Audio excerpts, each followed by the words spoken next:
In early 2022, the Lake County Board approved a CPACE program, which stands for Commercial Property Assessed Clean Energy Program. CPACE creates resources for commercial property owners to make energy-efficient improvements for their businesses. Through this program, commercial property owners can obtain up to 100% financing for eligible improvements such as HVAC, lighting, and solar systems.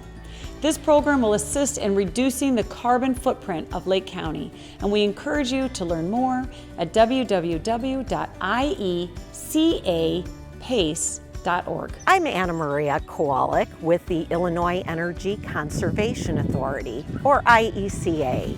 We are the program administrators for the Lake County CPACE program. And here in Lake County, we can help facilitate financing for any energy efficiency, renewable energy, water conservation, or resiliency project, whether retrofit or new construction.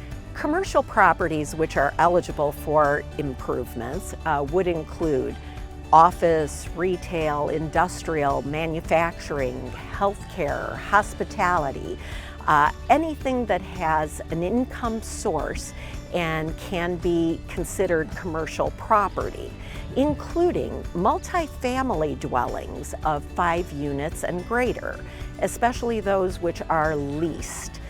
Commercial property owners can feel free to come to our website, www.iecapace.org.